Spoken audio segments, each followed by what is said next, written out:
I came with other questions, but you have answered each and every one of them. But what I have always been curious with is, did we really choose our parents? Yes. We did. Yes. It wasn't foolish either. It wasn't? And it wasn't from a place of stupidity either. It really wasn't? Because I thought it was. We know you do. Here's the thing. From your now perspective, many of you think that a more feathered nest would have been a better platform from which to create. But from your non-physical perspective, who loves contrast because it produces desire, and from that knowledge place, that desire summons life, many of you said, I would like to, early on, get clarity and have reason to focus. Now, let us put into an even easier way to hear. Imagine that you are really good at playing chess. Better than anyone you've ever met. Do you enjoy the games where beginners come and play with you? Sure. Well, the teacher in you... Because they learn. The teacher in you would enjoy watching them expand. Sure. But let's say that you are really determined to improve the clarity of your mind and your ability to play chess. If that were your determination, would you want a beginner or an intermediary, or would you want the best of all chess players to parade through your board so that you could be stimulated to the new leading edge experience?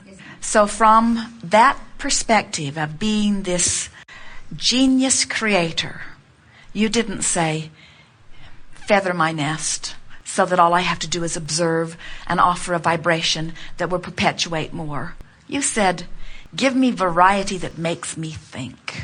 In the same way that as we encourage you here and now to deliberately offer thought that will affect your future experience here in this body, who you are as non-physical energy has been launching determination and rockets of desire. And so when you got here, there was a long stream of energy that preceded you that played out in the precise unfolding. That's why we're just trying to get you to look at it from a different vantage point. We've been doing that all day here with people. It has come up over and over again with employment and with relationships and different things, where we say, if you can stand where you are and look for reasons to love where you are, then from where you are, you feel absolute freedom to go anywhere else. But look at someone who has been provided a very feathered nest. Would you not find yourself then desiring that every nest ahead of you be equally feathered? And would you not become then reluctant or even afraid to move forward? Freedom only comes in understanding your power to make it all right no matter what. And if somebody else seems to have made it right before you got there, that breeds a sense of powerlessness, because that implies that somebody else figured it out for you. If there's one person in your life, if Esther were to say to Jerry, you are the reason for my progress, you are the reason for my happiness, then immediately she must begin fearing Jerry not being there. Something happening to Jerry, or Jerry not wanting to be with her, which is bondage, you see. But when Esther understands, she is the creator of her own reality. She is the one who offers the vibration, and law of attraction responds to her vibration. Now she's free to enjoy all of the benefits of being with Jerry or being with you. You see what we are getting at? It isn't until you acknowledge that you can take any situation and approach it with your mindset by paying attention to the way it feels and bring it into alignment with who you are, that you really understand your power. When we hear tales, or when Esther hears tales of Jerry's beginning experience, there are many things that she thinks should not have been.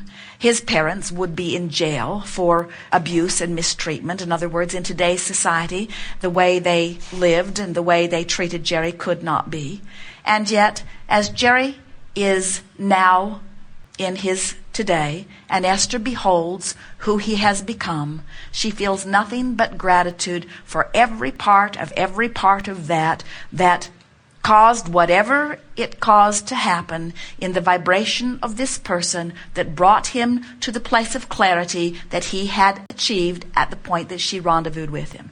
Now, he could go back and retrace his steps through that and pinpoint things that felt inappropriate or that should not have been and activate the things, as you are doing here and now, that cause you to not feel good in the now. Or he can do, as he's been doing for years, feeling only appreciation, trying to find understanding, trying to see what life must have looked like through the eyes of his mother who was doing her best.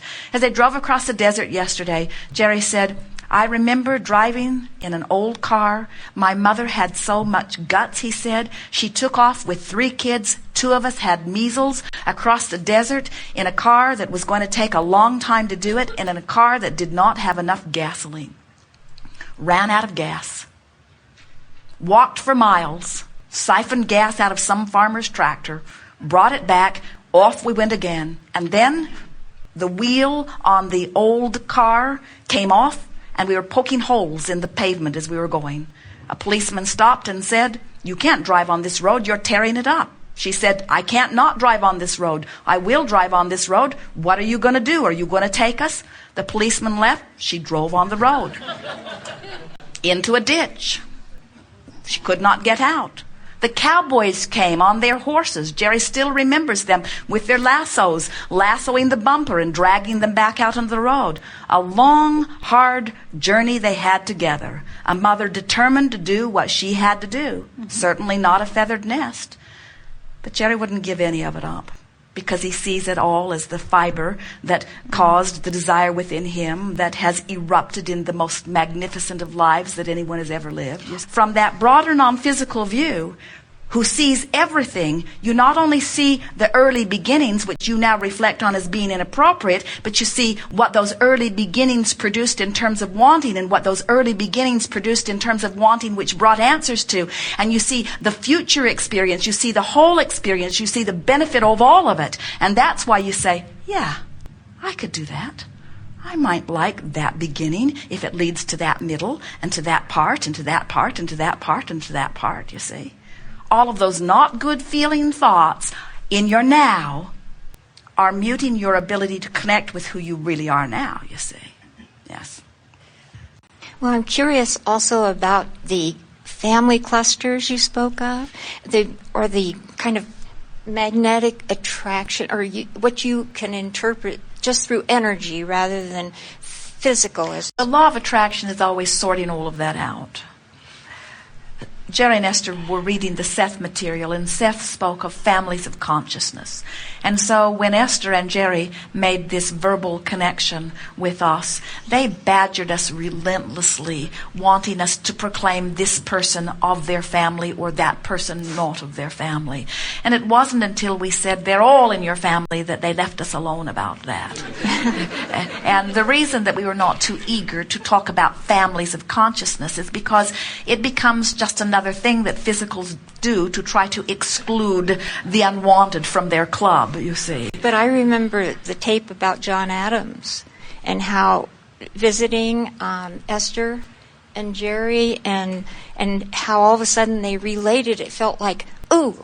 When they stood before the statue of Samuel Adams. Oh, was it Samuel? Okay. Tracy and Esther and Jerry all proclaimed at once, I was Samuel Adams.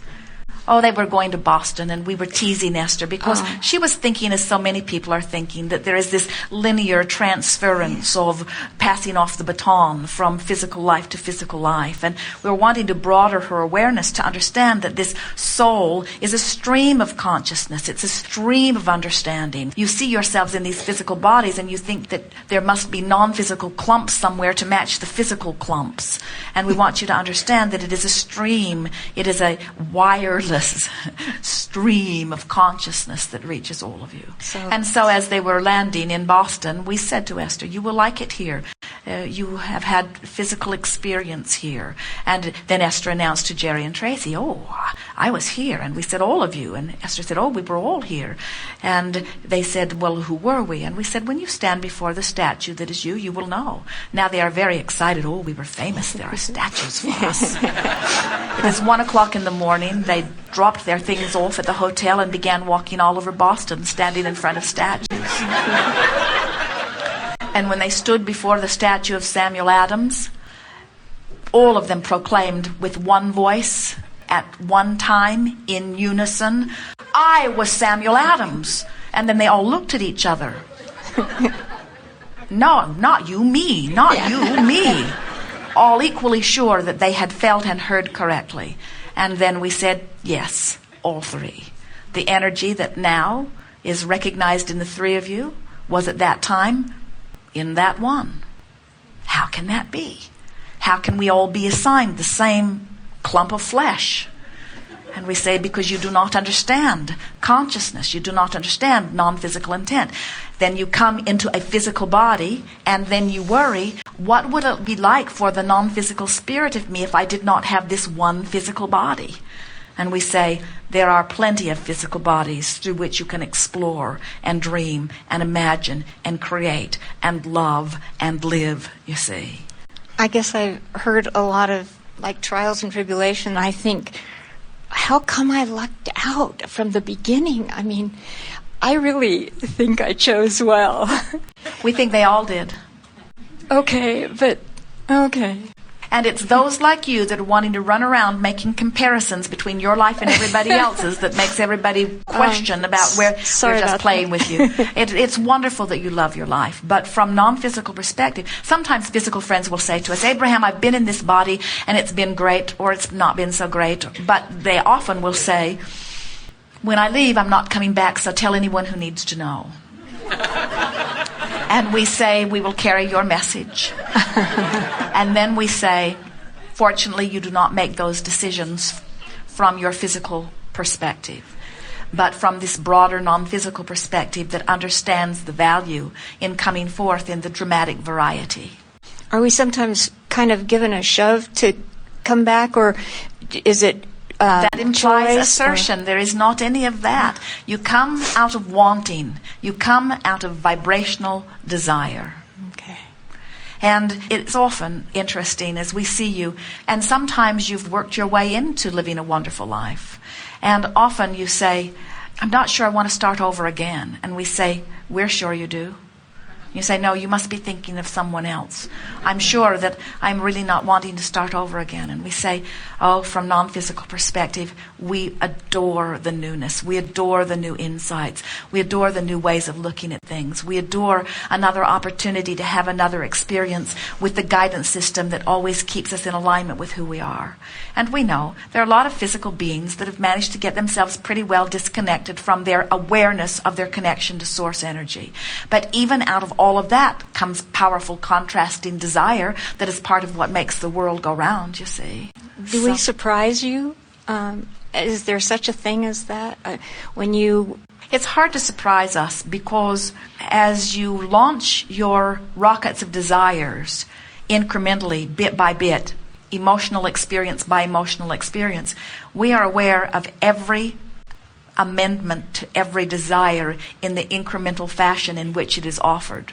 And not only do we feel it as it swells and builds and is offered singularly and then is recognized collectively, but we are aware of the way law of attraction then plays on it and the unfolding of it. And so we have advanced awareness of where things are going long before they begin to manifest. So your manifestations never surprise us because we have been riding the rockets of your dreams. That's why your manifestations do occur in the way they do. In other words, the non-physical part of you is carrying the rocket. It's all part of the continuing the creative process, you see.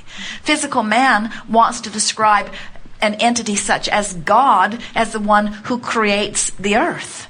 And we want to say to you, yes, this earth was thought into being from non-physical perspective, and if man wants to call that consciousness God, that is all well and good. But we want to say that the consciousness of man, as he specifically walks upon the earth and has his experiences, are contributing to the evolution and the continuation of the earth experience far more than the thoughts that were originally set into motion which caused it to be created to begin with. In other words, you cannot separate earth from heaven, and you cannot separate God from you, and you cannot separate the physical part of you from the non-physical part of you. We are all in this together.